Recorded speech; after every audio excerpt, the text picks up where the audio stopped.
마이크도 들어야 하는군요. 예, 잘 지내셨습니까? 지난주에는 우리가 스바냐서에 대해서 좀 같이 알아봤죠. 스바냐서도 한 석 장 정도 이렇게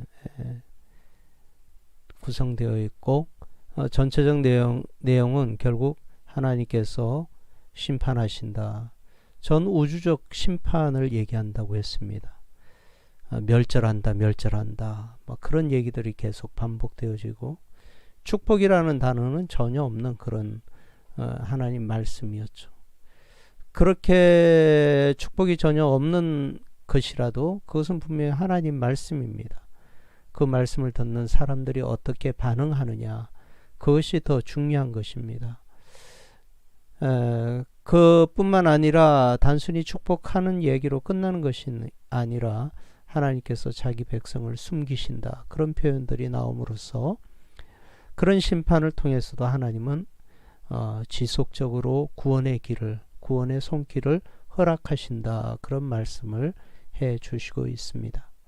자, 이어서 우리는 예레미야서를 우리가 같이 공부해 보겠습니다. 예레미야서는 요시야 왕을 요시야 왕 13년 18년인지 정확하게 기억이 안 나네요. 어쨌든 그 재임 기간 동안 사역을 시작하게 되는데요.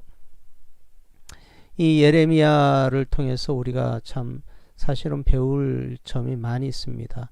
스바냐서 말씀처럼 이 예레미야서에는 뭔가를 축복한다 그런 메시지는 별로 없어요. 하나님의 심판과 또 이스라엘 백성들을 향한, 유다 백성들을 향한 심판의 그 메시지를 계속 전하고 있죠.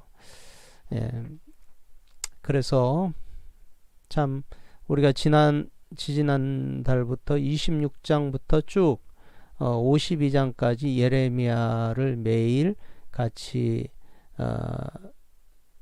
그 절을 나누어서 읽으면서 매일 아침 큐티를 했던 것으로 기억합니다.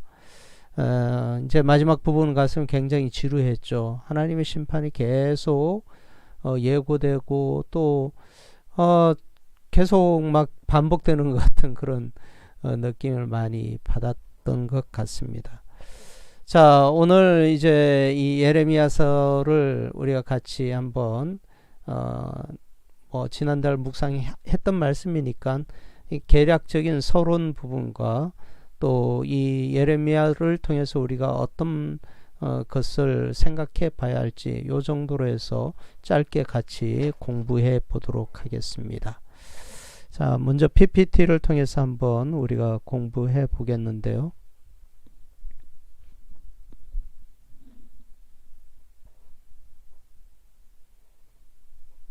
네. 아이고. 네. 이 예레미야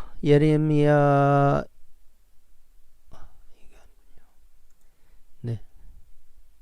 자, 이 예레미야는 우리가 잘 아는 것처럼 우는 선지자, 눈물이 많은 선지자, 비운의 선지자, 그리고 깨진 심령을 가진 선지자로 이렇게 불려졌죠.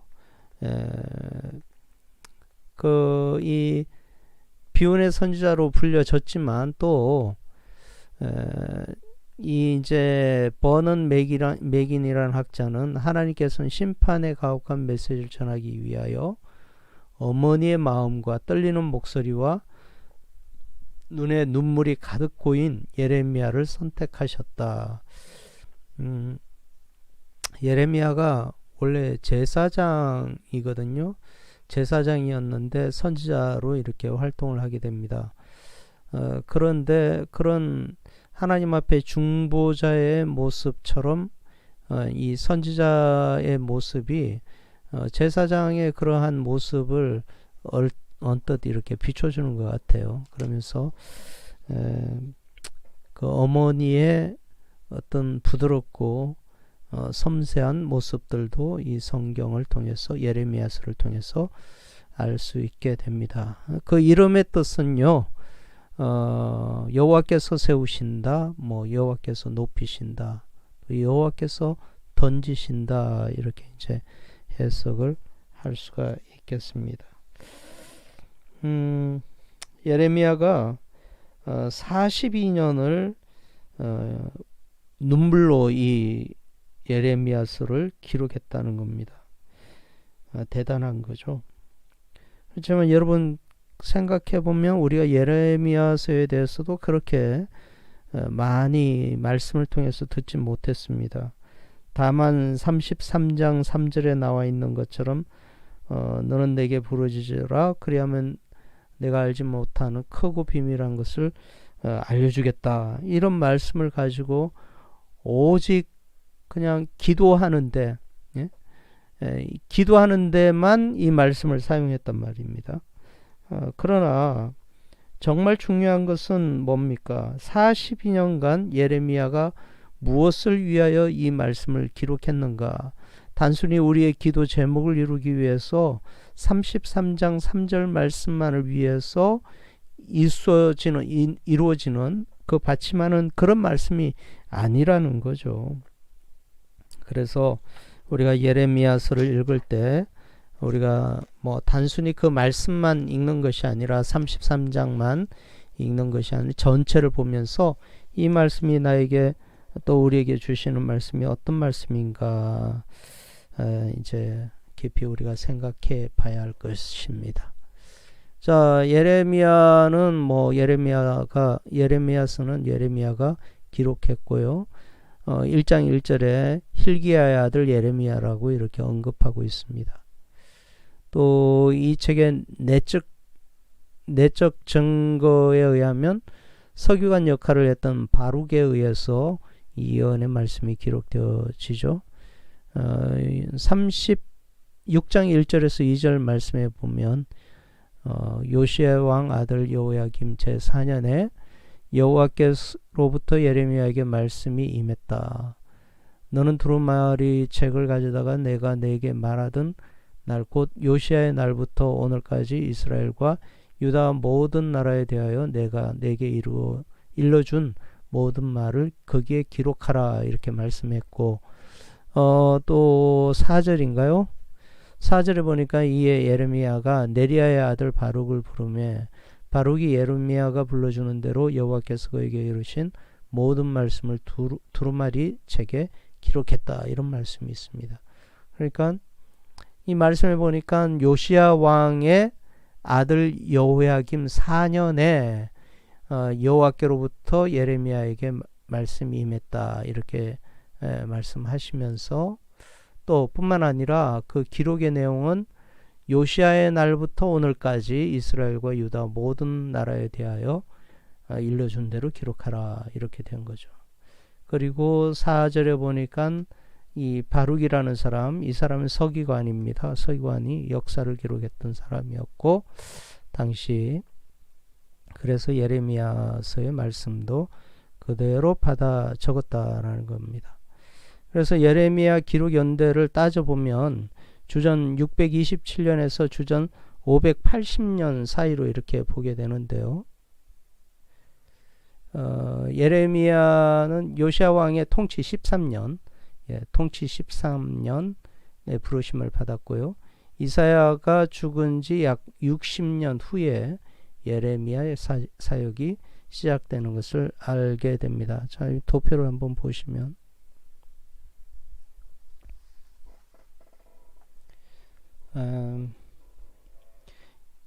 639년에 요시야가 유다 왕으로 즉위하죠. 그리고 627년에 예레미야가 부르심을 받습니다. 그게 표시는 되지 않았습니다만 621년에 요시야의 성전 정화, 성전 대청소, 우리도 간혹 대청소를 했지 않습니까? 그런 성전 대청소를 하는 가운데 율법책을 발견하게 돼요.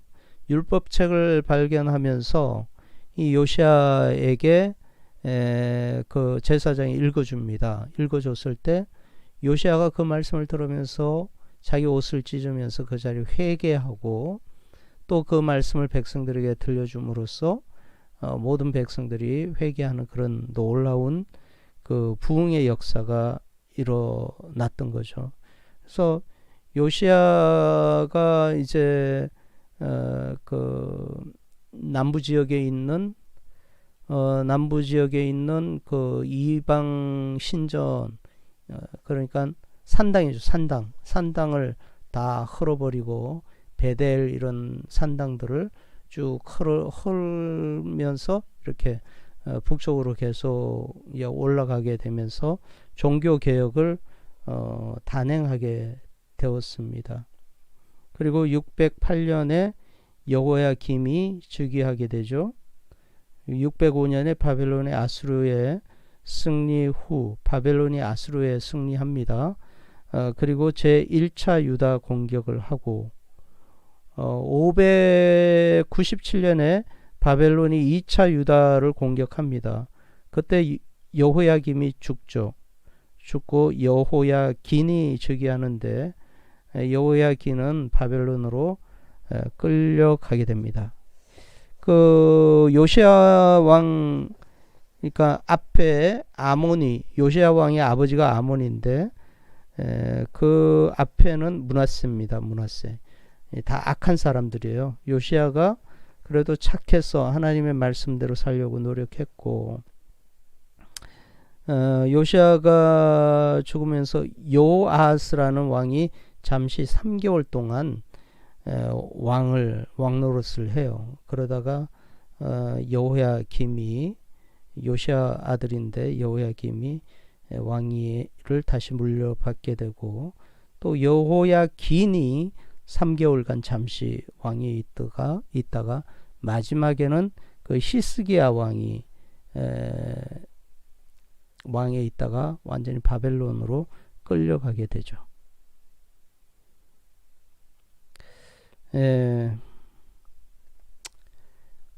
그래서 예레미야가 예언한 시기는 주전 627년에서 580년 580년, 그러니까 예루살렘이 멸망한 이후의 내용도 바벨론 포로로 끌려갔겠죠. 요때 끌려갔겠죠. 이때. 자, 그 다음은 예레미야는 연대적 순서를 따르지 않고, 그러니까 사건 중심으로 이렇게 쭉 이어져 가는 어떤 특징을 갖고 있습니다. 그래도 결국은 뭐 마지막에 뭐 지역별로 이렇게 그러니까 열방을 향해서 심판을 하면서 결국은 마지막 그 유다의 멸망으로 이제 종결하는 것을 보게 됩니다. 자, 그리고 예레미야의 사역 기간 동안 발생한 일들은 처음과 나중이 뭐 다음과 같이 이제 대조를 이루게 되는데요.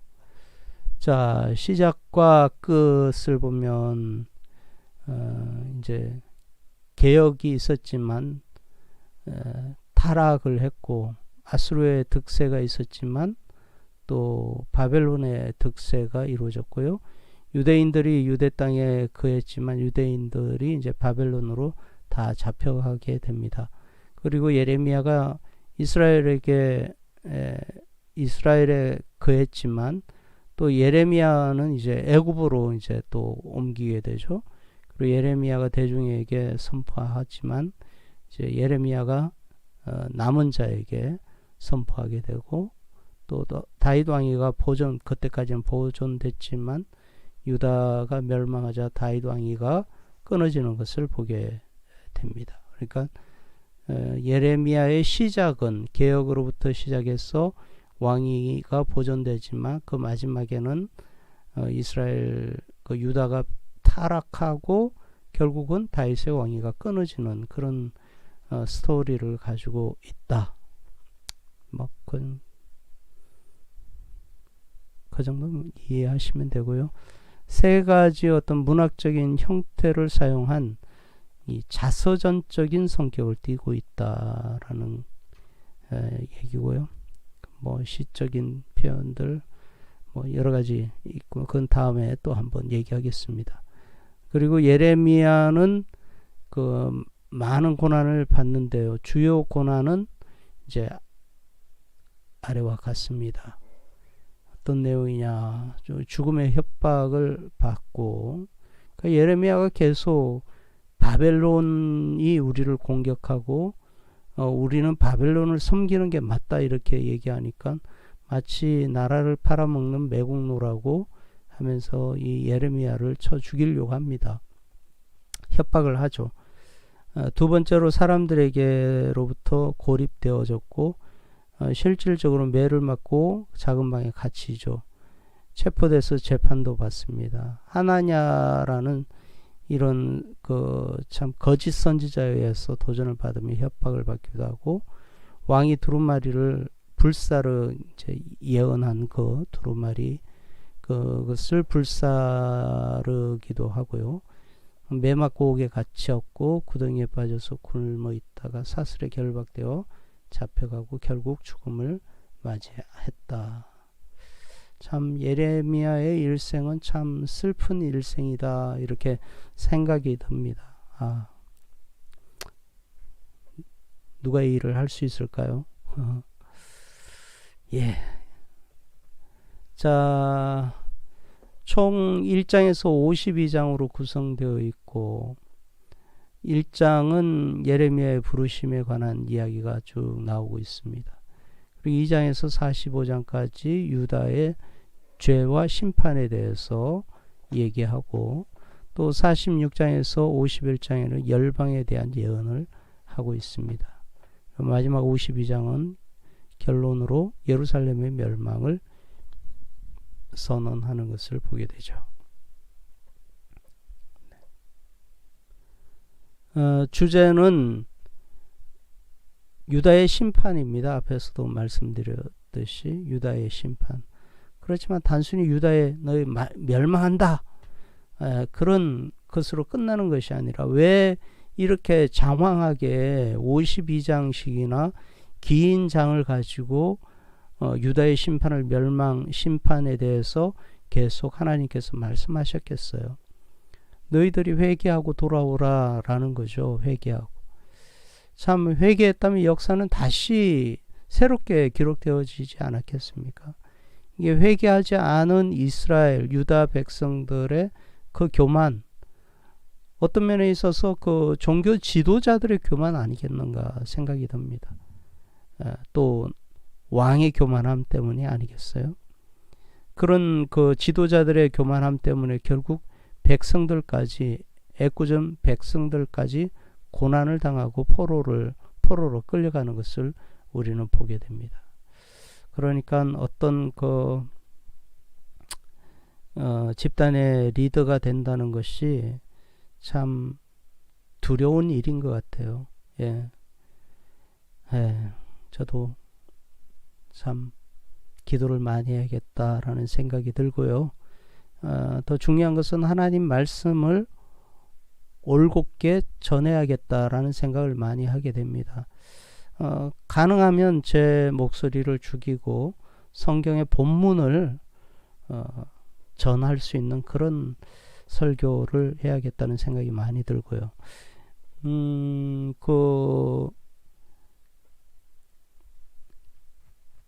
요시야가 종교 개혁을 시작하면서 그 전에 이제 성전 정화 가운데서 율법서를 찾게 되고, 그 율법서를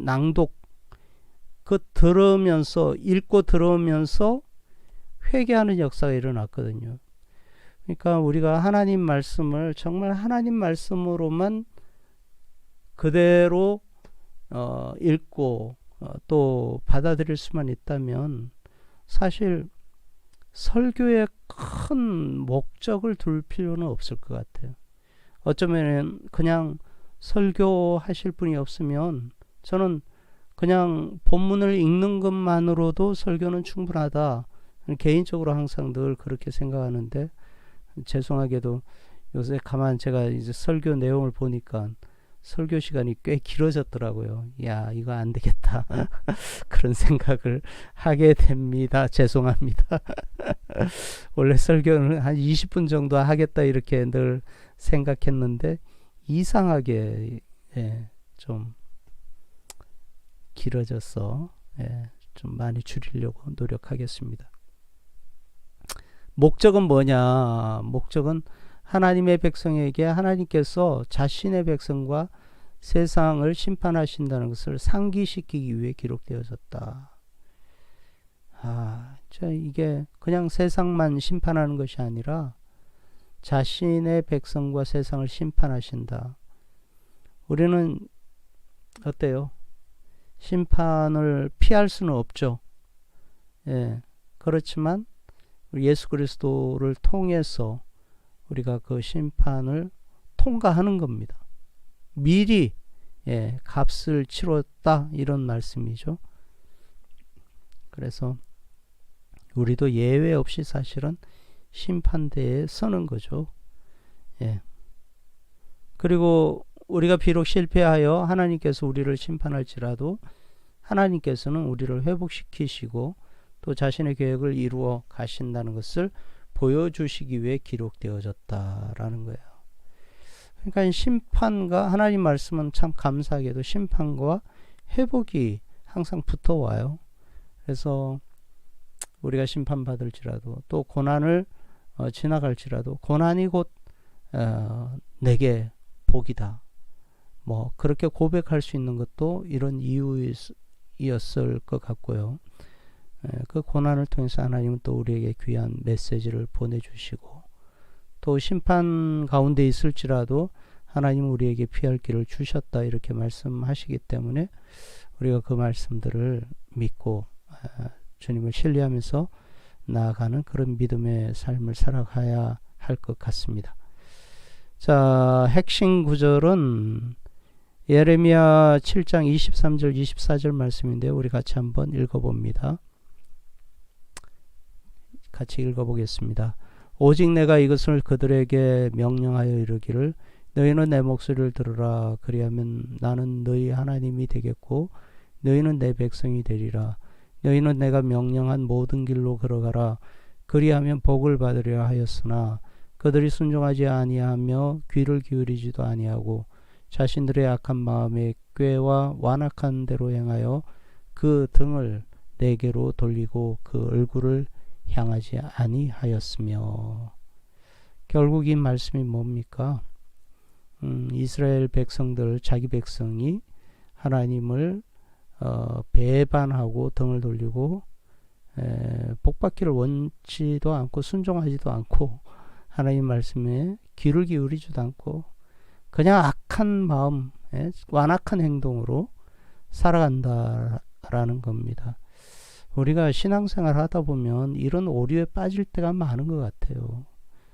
뭔 일이 있을 때마다 생각나는 건 저분이 왜 저러시나 그런 생각들이 많이 되는데 결국 뭡니까? 신앙생활, 교회 생활은 교회 생활이고 신앙은 그렇지 않다는 거죠. 신앙은 내 고집대로 내 생각대로 하나님 말씀은 그냥 예배 시간에 듣는 거고 귀를 기울이지도 않고 순종하지도 않고 순종하지 않았으면 그냥 주님 죄송합니다 이걸로 대신하려고 하는 우리의 그것도 불신 아닐까요? 하나님 앞에 저는 하나님 앞에 불신이라고 생각합니다.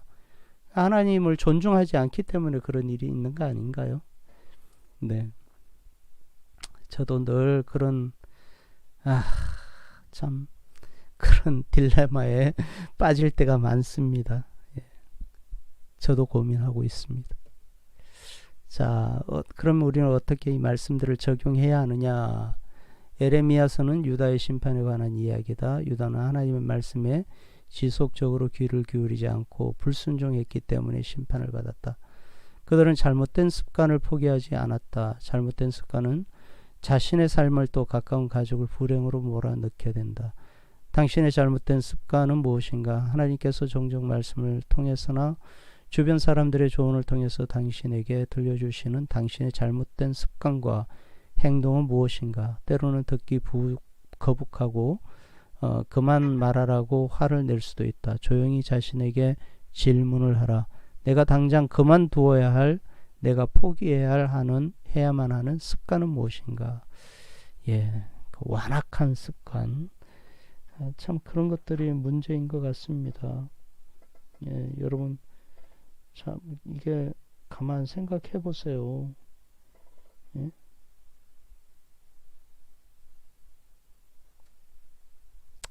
이게 얼마나 큰 문제인가. 예, 순종도 습관적으로 순종하면 그게 복인 것 같아요. 예.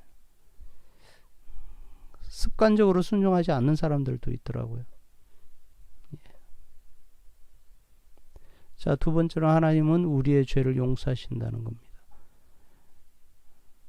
그리고 더 이상 기억하지 않는다는 거죠. 당신에게 상처를 준 사람을 용서하는가? 용서를 했는데 과거에 그 사람이 준 상처로 인해 현재 그 사람과 관계를 맺는 것이 쉽지 않고 무엇인가 불편한가? 저희도 목회자들끼리 이렇게 같이 있으면 갈등이 있거든요. 갈등이 있어서 또 미안하다, 잘못했다 이렇게 서로 용서를 구해도 그 관계가 쉽게 회복되지는 않더라고요. 시간이 좀 걸리더라고요. 사람이라. 그래서 물론 과거를 기억한다 그런 얘기는 아니지만 혹시나 또 잘못을 또 범할 실수를 할까 그런 또 두려움도 없지 않아 있습니다. 자, 아마 당신은 그 사람을 용서는 했는지 모르지만 그 사건과 그 사람의 한 행위를 잊어버릴 수가 없는 것이다. 그것은 완전한 용서가 아니다. 당신이 용서했다면 그 일도 잊어야 한다. 그리고 관계에서도 거리낌이 없어야 한다. 예, 저는 그런 거 잘 못했어요. 내가 그들의 악행을 사하고 다시는 그 죄를 기억하지 아니하리라.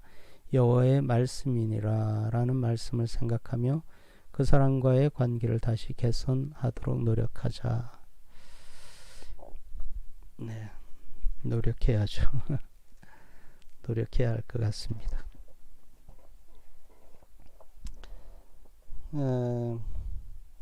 자, 오늘 내용은 여기까지 하겠습니다.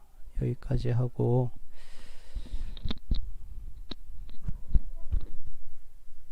여러분 그